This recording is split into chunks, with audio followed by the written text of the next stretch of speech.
चलो भाई दोस्तों, आज हम डिस्कस करेंगे इक्वालिटी के टॉपिक को।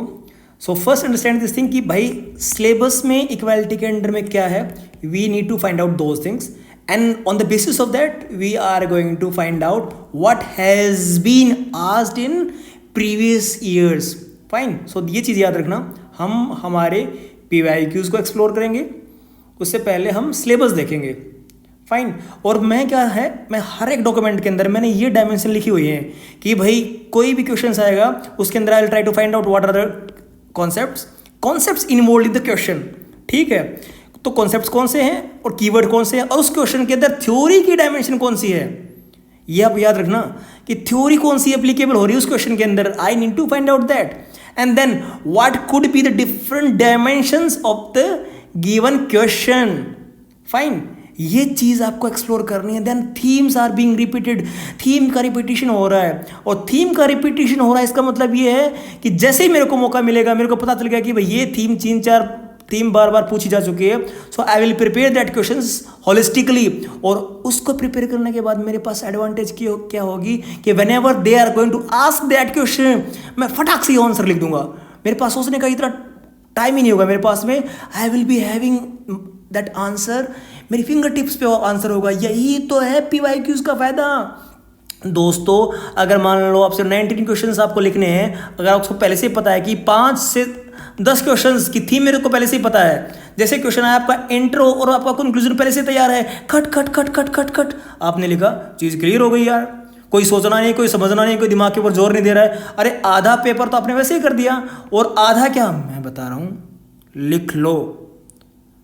90% पेपर अगर आपने ढंग से PYQs कर लिए तो आपका अच्छे से हो जाएगा। 90% अंडरस्टैंड भाई, ये PYQs करने में, इसका 3 थीम्स को एक्सप्लोर करने में मेरे को 2 महीने लग गए। 7 से 8 घंटे सिर्फ मैं PYQs के ऊपर बैठा हूँ इसको एक्सप्लोर करने के लिए। देन आई अंडरस्टूड कि भाई ये खजाना है दोस्तों, लूट लो, फ्री में है। UPSC ने डाल रखा है अपनी वेबसाइट के ऊपर।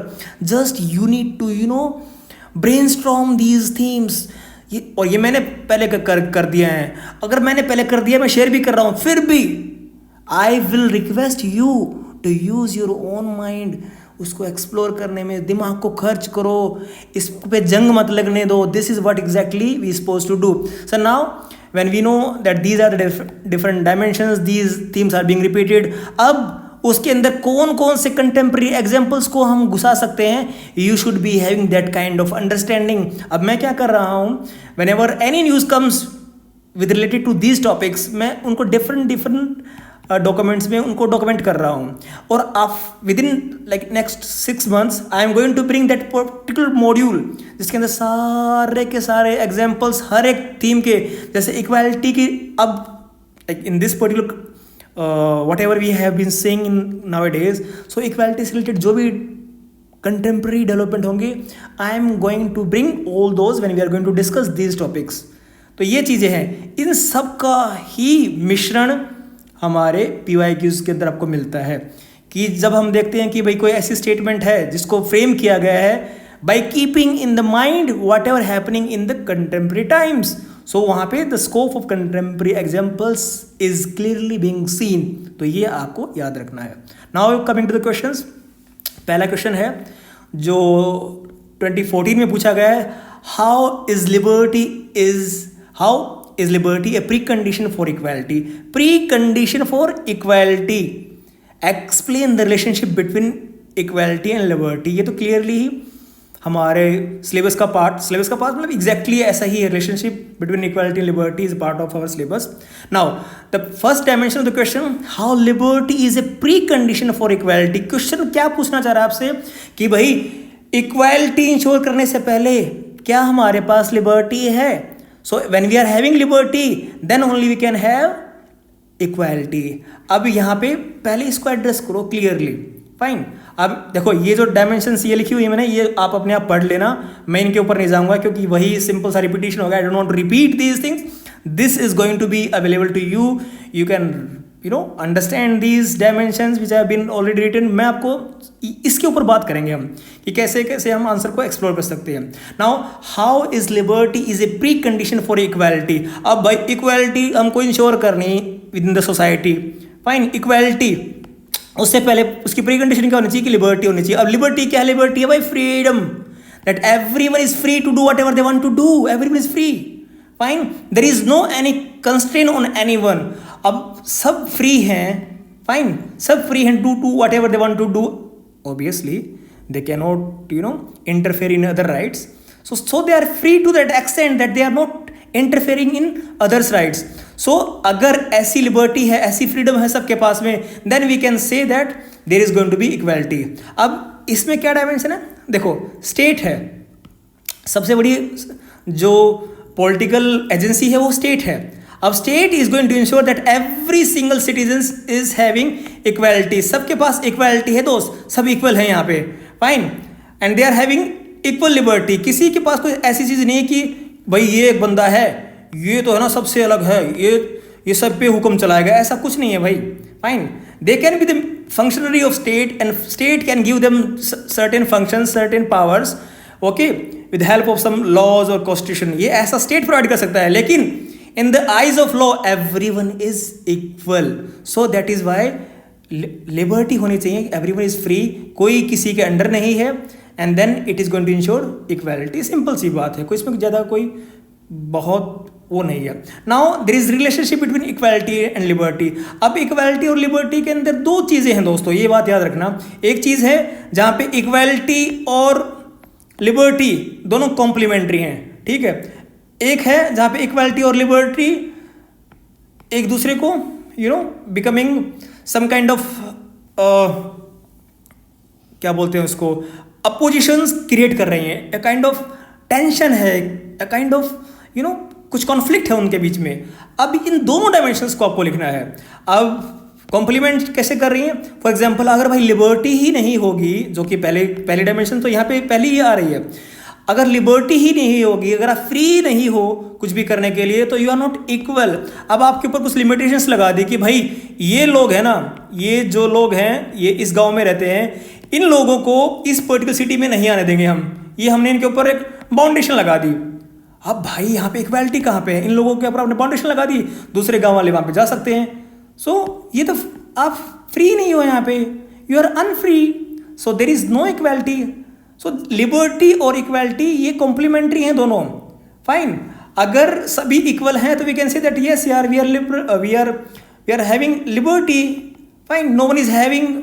अब मेरे पास तो इतनी ताकत है, मेरे पास पैसा है भाई, ठीक है, मैं सब कुछ खरीद सकता हूँ, लेकिन भाई मैं लिबर्टी नहीं खरीद सकता। अगर मैंने कोई क्राइम कर दिया ना तो जेल में मेरे को भी डालेंगे, और गरीब होगा उसको भी डालेंगे। अब आप बोलोगे नहीं सर ऐसा हो सकता है कि जो अमीर हो उसको नहीं डाल सकते, वो अच्छे वकील करके बाहर आ जाता है, that's a different thing, we are not going to get into that kind of dimension. But again भाई लॉ की नज़र में सब बराबर हैं, ठीक है। अगर लॉ को ढंग से इंप्लीमेंट किया जाए तो एवरीवन इज इक्वल, और सबको भाई बराबर कटघरे में खड़ा किया जाएगा, चाहे वो सलमान खान हो, चाहे उसने हिरण मारा हो, चाहे फिर कॉमन मैन हो, फाइन।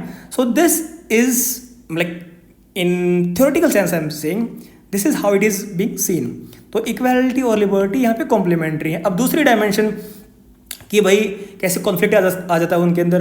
अब मान लीजिए लिबर्टी की बात कर रहे हैं यहाँ पे, अब आप कह रहे हो कि सर लिबर्टी दे दिया हमने, ठीक है भाई, you do whatever you want to do, fine, आप कुछ भी करो, सबको लिबर्टी मिली है कि for example you can contest in election, ठीक है, आपने सबको लिबर्टी दी, everyone is free to do that. अब इलेक्शन कंटेस्ट करने के लिए तो हम आ गए, सबके पास आपने बोल दिया फ्रीडम है, लेकिन जो इक्वालिटी है वो इक्वालिटी सब इक्वल नहीं है वहाँ पे, कोई अमीर है और कोई रिच है और कोई पुअर है, fine. So when there is inequality is prevailing, so liberty is going to be meaningless to some extent in several meaning. भाई यहाँ पे पहले से ही इनइक्वालिटी है, अब मैं कहाँ पे मैं उसके साथ कंटेस्ट कर पाऊंगा इलेक्शंस? इक्वालिटी कहाँ रह गई? जब जो बंदे हैं जो पहले से ही रिच हैं, fine, they are already having all these meaning at their means at their disposal, they can fight the election और whatever things they want to do. Coaching ही लगा लो, किसी को कोचिंग लेनी है, जिसके पास पैसे हो तो जाके ले लेगा, जो पुअर है दे कैन नॉट गो। अब इनइक्वालिटी है, फाइन, तो लिबर्टी का कोई सेंस ही नहीं बनेगा वहाँ पे। सो इसीलिए ज़रूर इन दोनों का जो है ना कॉम्बिनेशन बनाना बहुत ज़रूरी है। दीज आर कॉम्प्लीमेंट्री, तो ये इसके अंदर एक्सप्लोर कर लेना आप। अब ये क्वेश्चन है अफर्मेटिव एक्शन का, ये 2 बार आ चुका है अभी तक, एक बार 2016 में आया, फिर 2021 में आया। अब यहाँ पे आपको समझ में आएगा ना कैसे कैसा है। पहले तो इसको एक्सप्लोर कर दो, फिर इसकी दोनों की डिफरेंट डायमेंशंस एक्सप्लोर करके इसको कंक्लूड कर दो। इसका आंसर को ऐसे लिखना है। अब अफर्मेटिव एक्शन, सीधी सीधी बात है, ये डायमेंशन आप पढ़ लेना है यहाँ पे। अफर्मेटिव एक्शन 2016 में पूछा गया और 2021 में पूछा गया। अब भाई अफर्मेटिव एक्शन की रिपीटिशन डायरेक्ट हुई है, PYQ से आपको ये पता चल गया। अब आपको क्या करना है, इससे रिलेटेड जितनी भी डायमेंशन है ना उसका एक्सप्लोर कर लो। भाई ये भी है, ये भी है, ये भी है, मेरे को सब समझ में आ गया। अब मैं कर सकता हूँ, ये टॉपिक आ गया ना, तो मेरे पास इसका इंट्रो भी है, मेरे पास इसका कंक्लूजन भी है और कंटेम्प्रेरी एग्जांपल्स भी हैं। मैं इसको आराम से हैंडल कर लूँगा। ये होती है स्ट्रेटेजी PYQs की, और कोई रट्टा थोड़ी मारना उनका PYQs का। समझना है, थीम्स लेनी है वहाँ से। अगर इसको किसी स्टेटमेंट में दे दिया जो कि आगे आएगा, एक क्वेश्चन है यहाँ पे देखना आप, ये पहले से लिखा हुआ था क्या, चलो हटा देता हूँ मैं यहाँ से।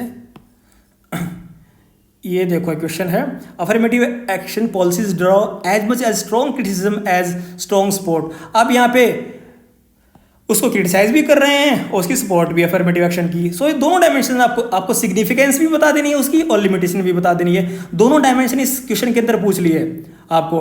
अगर नहीं पूछा है तो भी बता दो, डायमेंशन आपको एक्सप्लोर ही करनी है। आप बता दोगे कि भाई मेरे को पता है, मेरे को इसकी सिग्निफिकेंस का भी पता है, ये क्यों नेसेसरी है, और इसकी लिमिटेशन क्रिटिसिज्म है मेरे को भी पता है, क्योंकि मैंने पहले ही PYQs का अच्छे से एनालिसिस कर लिया था।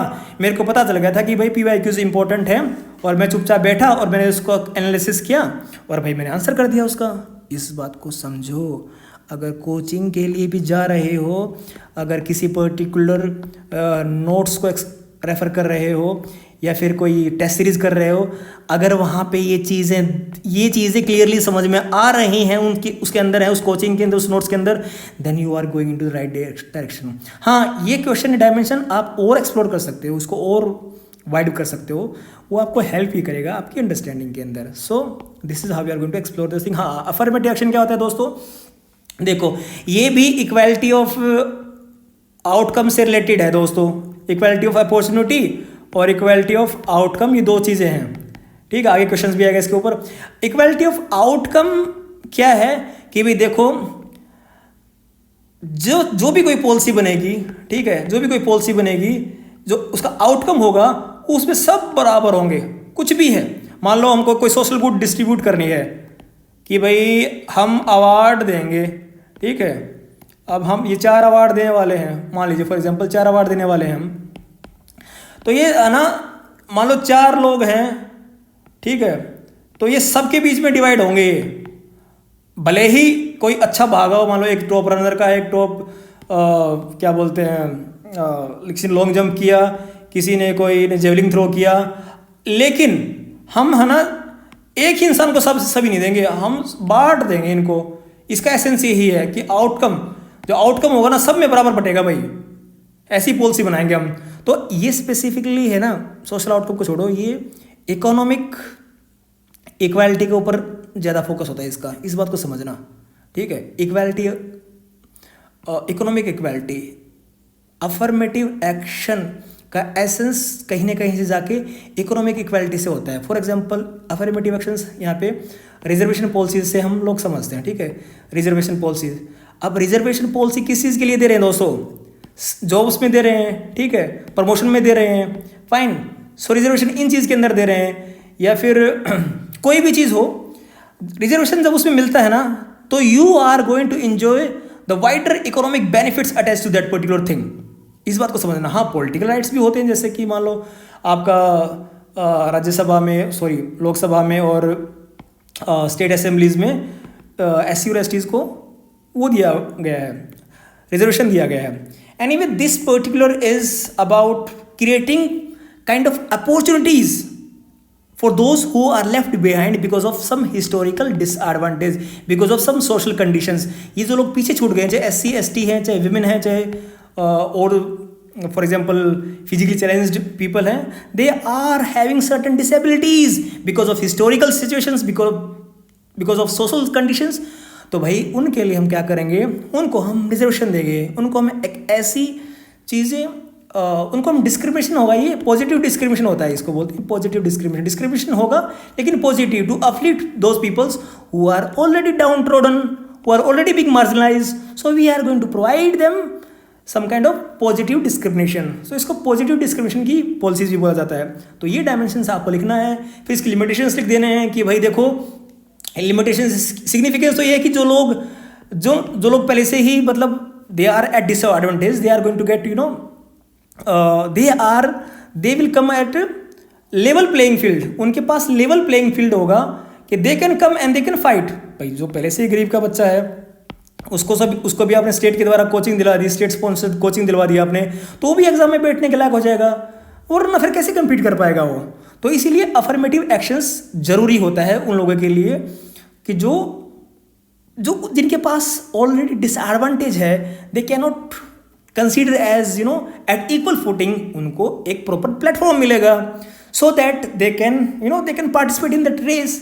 इस बात को याद रखना। अब इनको क्रिटिसाइज क्यों किया जाता है कि भाई कई बार ये बार बार जब रिजर्वेशन दिया जाए तो एक टाइम पे आके ये kind of become reverse discrimination, कि भाई आप ठीक है हिस्टोरिकली जो रॉन्ग हो गया ठीक है, अब आप उसको दोबारा से रॉन्ग बनाओगे क्या उसको? ठीक है, आपने रिजर्वेशन दिया किसी को, एक बार दे दिया, पिताजी आईएएस बन गए, ठीक है, बेटा आईएएस बन गया, पड़पोता आईएएस बन गया, सब आईएएस बनते आ रहे हैं, अब तो खत्म हो गया इनको। अब तो कुछ और ऐसा मैकेनिज्म लाओ कि जो और बाकी लोग हैं जो रह गए हैं, जो अभी भी हंसी के ऊपर है, इनको दो, जो कि अभी होने लग गया है। So this is how they are talking about. तो इसकी जो क्रिटिसिज्म हो रिवर्स डिस्क्रिमिनेशन के ऊपर आती है। अब ये अफर्मेटिव एक्शन पूछ लिया आपसे, स्टेटमेंट भी पूछ ली, जो आगे क्वेश्चन पूछा गया उसमें स्टेटमेंट ये पूछ ली कि भाई इसको सपोर्ट करने वाले भी हैं, इसको क्रिटिसाइज करने वाले भी हैं, उसमें दोनों डायमेंशन बता दो, आप इसकी सिग्निफिकेंस बता दो, और जो भाई इसकी लिमिटेशंस हैं उसको बता दो। एग्जाम्पल दे दो, आप यहाँ पे इंडिया का एग्जाम्पल दे सकते हो, यूएस के एग्जाम्पल दे सकते हो, क्योंकि वहाँ पे भी अफर्मेटिव एक्शंस बहुत ही ज़्यादा एप्लीकेबल हुआ है in terms of racial discrimination in US. तो वो भी एग्जाम्पल आप डाल सकते हो। And then the content which you are having at your disposal, you can write this answer. अब तीसरा क्वेश्चन है, equality means fair treatment rather than equal treatment. Again essence आ गया, इक्वालिटी ऑफ अपॉर्चुनिटी और इक्वालिटी ऑफ अपॉर्चुनिटी यहाँ पे बोलेंगे, equality of opportunity, और यहाँ पे इक्वालिटी ऑफ आउटकम। अब देखिए, अब यहाँ पे क्या है, मतलब इक्वालिटी ऑफ आउटकम बहुत स्ट्रिक्ट टर्म्स में भी इतना अच्छा नहीं होता है और होना भी नहीं चाहिए। ठीक है, इक्वालिटी ऑफ आउटकम, अगर इक्वालिटी ऑफ आउटकम कितना ऊपर फोकस करेंगे तो मेरिट जो है ना, मेरिट और प्रोडक्टिविटी वो हैम्पर होगी। इसको ये लिबरल आइडिया है, this is going to get compromised. अब वो ये लिबरल आइडिया है, और उसके बाद में जो मॉडर्न लिबरल्स हैं, they say that state should play certain kind of roles, तो वो उस डायमेंशन में ये थ्योरेटिकल डायमेंशंस आपको डालना है आपके आंसर के अंदर। अब equality means fair treatment, fair treatment कि भाई ट्रीटमेंट अनफेयर ना हो। अब आप तो बोल रहे हो कि भाई हमने सबको इक्वल अपॉर्चुनिटी दे दी, ठीक है, कि भाई ये रेस का मैदान है, सब भागो, यह हमने खड़ा कर दिया यहाँ पे, एक गोली चलाएंगे उसके बाद सब भागो। भाई किसी के पैरों में चप्पल नहीं है, किसी के पैरों में नाइकी के बहुत अच्छे जूते हैं 10,000 के, किसी को टांग में चोट लगी हुई है, अब तुमने तो यहाँ से पिस्तौल से गोली चला दी, धाक, अब भाग रहा है, कोई लंगड़ा के चल रहा है, कोई उसने शूज़ पहन रखे तेजी से भाग गया, किसी ने पता नहीं क्या बोनवीटा खा रखा है, पता नहीं क्या चीज़ खा रखी है, and that person is racing so fastly. This is what we are saying, it is not the equal treatment which is going to bring substantive equality. भाई ट्रीटमेंट फेयर होनी चाहिए, जिसके पैर पे चोट लगी उसके ऊपर मल्लम लगाओ, जिसके पैर में चप्पल हैं उसको भी जूते दो। This is how you are going to make the substantive equality, उसको हम फेयर ट्रीटमेंट बोलेंगे। तो इन सभी डायमेंशन को अपने आंसर में लिख देना आप, देन और ये पढ़ लेना, you read this dimension, I don't want to repeat again and again. ये सिर्फ यही है, ये डायमेंशन जो मैंने लिखी हैं उससे आपको पता चलना चाहिए कि यार इस पर्टिकुलर क्वेश्चन से मैं क्या खोज सकता हूँ, क्या इसमें समझ सकता हूँ। अब वही क्वेश्चन आ गया, इक्वालिटी ऑफ अपॉर्चुनिटी सीधा पूछ लिया, अब लिख दो आप इसमें, equality of opportunity liberal idea, सबको इक्वल अपॉर्चुनिटीज़ मिलेंगी and everyone is equal and merit is going to get respected, और वो सभी डायमेंशन आप लिख दो। फिर उसका लिमिटेशंस भी लिख दो, भाई इसके लिमिटेशंस ये हैं, इसलिए certain kind of affirmative action is necessary so that those who are already at disadvantage for historical reasons और for socio economic reasons they can get the kind of help and they can also get mainstream, और उनको भी benefit होगा। वो dimension आप लिख सकते हो इसके अंदर। अब अफर्मेटिव एक्शन का तो क्वेश्चन में डिस्कस कर ही दिया था, ये रिपीट हुआ 2021 में। Then equality of outcome as a political idea. अब यहाँ पे पॉलिटिकल आइडिया ना भी लिखते तो भाई पॉलिटिकल आइडिया तो ये है ही वैसे, फाइन। अब एज ए पॉलिटिकल आइडिया आप लगा लो, इसमें लिखा है why equality of outcome as a seen as a political idea. अब political idea, if any political ideology using this political dimension, so we can say that is a political idea. अब इसको किसने use किया? इसको भाई Marxist ने किया, socialist ने किया, कि भाई देखो दोस्तों ये इतना लैंड है, फिर whatever things is this, हम सबको बराबर बराबर देंगे भाई, ठीक है, according to the needs of everyone we are going to distribute it. ऐसा नहीं है कि एक के पास तो भाई 100 एकड़ जमीन है और एक के पास सिर्फ 1 बीघा है, we are not going to do this thing. सबको इक्वालिटी ऑफ आउटकम। तो इस पर्टिकुलर डायमेंशन को एज ए पॉलिटिकल आइडिया, यानी कि political ideology we are talking about, political ideology socialist और मार्क्सिस्ट ने इसको यूज किया, ठीक है। और इसी क्वेश्चन के अंदर आप briefly equality of opportunity that is political, that is A liberal idea, उसको एज ए इसकी क्रिटिसिज्म पे लिख सकते हैं कि भाई अगर हम ऐसा फोकस करेंगे तो उसमें क्या होगा, मेरिट डिस्करेज हो जाएगी। जो लोग productive, those who are who have specific skills, who have specific talent, they are going to get discouraged, और इससे ओवरऑल प्रोडक्टिविटी हमारी पॉलिटी के अंदर, हमारी इकोनॉमी के अंदर नीचे आ जाएगी, और ओवरऑल जो पुअर्स को बेनिफिट होने वाला था वो भी नहीं होगा। तो वो डायमेंशन आप लिबरल्स के आर्गूमेंट इसके अंदर आप लिख सकते हैं। I think I made a right point. Anyway, now comes to the next question, that is equality of state caused equality of power, and equality of power is liberty. अभी किसी का कोट है, but again when we don't know कि भाई किसने coat बोला है और किस कंटेक्स्ट में बोला है, तो सीधा उसके ऊपर एसेंस पे आओ और उस एसेंस को जो हमारे सिलेबस के अंदर है ना उससे लिंक कर दो बस। तो हमारे सिलेबस के अंदर इक्वालिटी है और लिबर्टी है, पावर भी है, बट इन दोनों का जो रिलेशनशिप है उसको तो हमको एक्सप्लोर करना ही है। अब देखो, इसको बांट लो, इसको बांट के इसका होलिस्टिक एसेंस लेना हमेशा। देखो कई बार क्वेश्चन में क्या होता है, 2 स्टेटमेंट दी होती हैं या 2-3 कीवर्ड्स दिए होते हैं, हम क्या गलती करते हैं, हम उसके अलग अलग मीनिंग निकालते हैं, ठीक है, अलग अलग मीनिंग निकाल के अलग अलग उसको क्वेश्चन में बांटते हैं, ये गलत है। आपको पता होना चाहिए अलग अलग मीनिंग उनका कीवर्ड्स का, लेकिन उनका एक होलिस्टिक मीनिंग निकालना है बेटा कि वो पूरी स्टेटमेंट क्या कह रही है।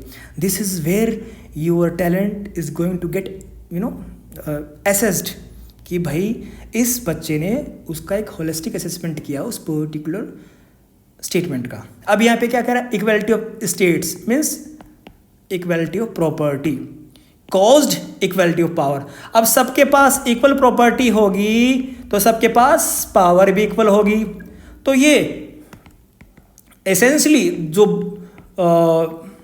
मतलब इसको हम बोलेंगे मतलब प्रॉपर्टी और पावर का जो कॉन्सेप्ट था वो पहले होब्स लेके आया, but again he was also a kind of liberal. बहुत सारी लिबरल बातें थी होब्स के अंदर, you will discuss it in Hobbes, but now they will never talk about कि भाई सबको प्रॉपर्टी इक्वल मिले और सबको इक्वल पावर मिले, ऐसा हो ही नहीं सकता।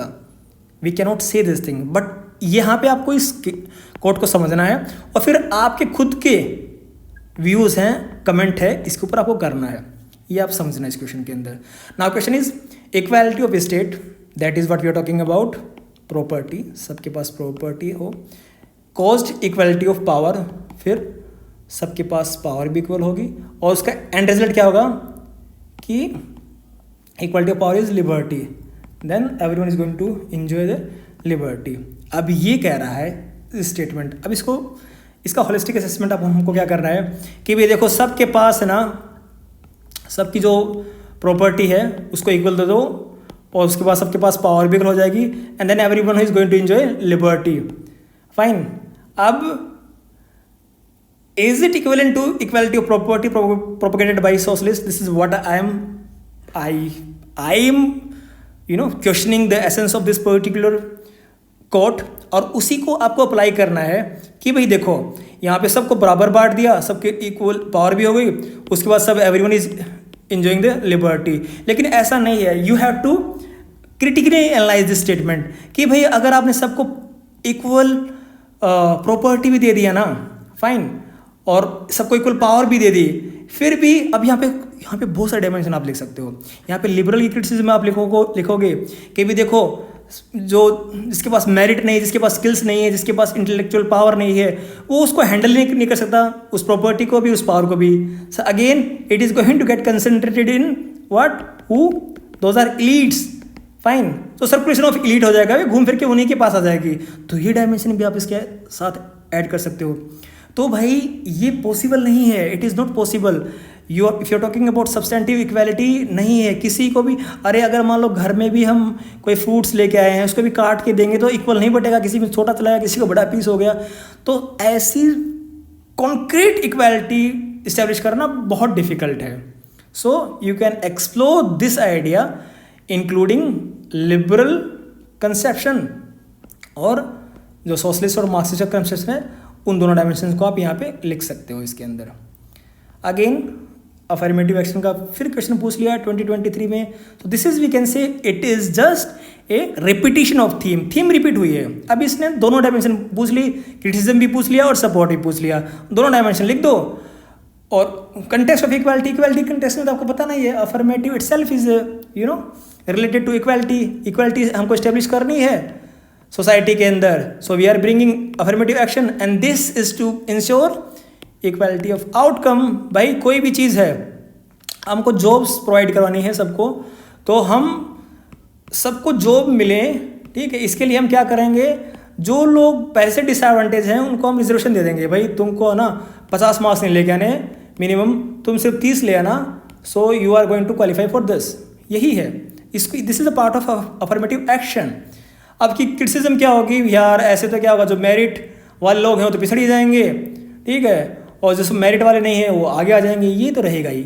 सो इसमें ये डायमेंशन आप लिख सकते हो। कंटेम्प्रेरी एग्जाम्पल लिखो, कंक्लूड करो, अच्छा आंसर है, कोई दिक्कत नहीं है। नाउ द नेक्स्ट क्वेश्चन, ये क्या लिखा मैंने यहाँ पे, clear relationship between this question and the question आज इन 2022 में कौन सा क्वेश्चन पूछा है ये, क्लियर, अच्छा ये इक्वालिटी ऑफ स्टेट, ओके, मतलब थीम तो वही होती है यार, थीम ही रिपीटिशन होती है। Now nature of relationship between equality of democratic citizenship and liberty of citizenship influenced by economic equality. अब इकोनॉमिक इक्वालिटी आप लेके आ गए, सबको मान लो जो भी लोग हैं सबको इक्वली इनकम दे दिया आपने, फाइन। अब यहाँ पे हम नेचर ऑफ रिलेशनशिप बोल रहे हैं, equality of democratic citizenship and liberty of citizenship influenced by economic equality. अब यहाँ पे इनइक्वालिटी से आप स्टार्ट कर सकते हो इस चीज़ को कि भाई लोगों के पास है ना, जो पुअर लोग हैं, fine, they can not enjoy the kind of democratic citizenship fully because they are not having proper means to enjoy that. तो फुल्ली वो फुल्ली फ्री भी नहीं है। भाई फ्री कैसे होगा, खाने को पैसे नहीं है, ठीक है, कैसे compete कर पाएगा वो, कैसे लिबर्टी को एंजॉय कर पाएगा। इसी बात का एसेंस है घुमा फिरा के, ये सारा इक्वालिटी का सिस्टम ही यही है।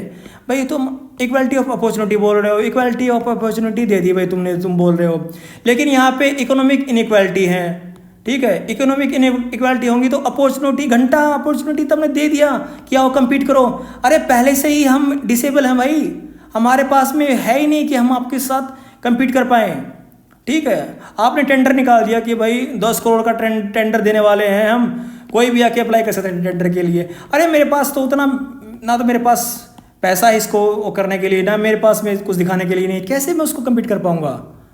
तो इस डायमेंशन को आपको एक्सप्लोर करना है, थियोरेटिकल डायमेंशन आपको लिखनी है इसको, लिबरल्स के व्यू क्या है, सोशलिस्ट के क्या व्यू है, and then you conclude your answer. So यही चीज़ है दोस्तों।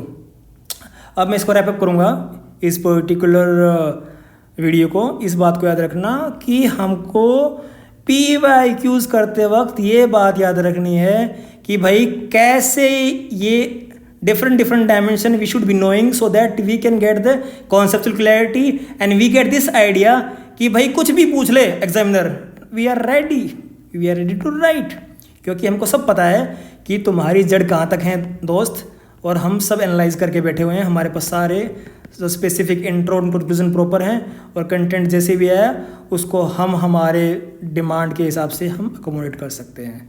This is how you suppose to play smart. I hope you enjoyed this section, और अगले सेशन के अंदर मैं और जोर लगाऊंगा और something I will bring new. Till that time, thank you so much my dear students.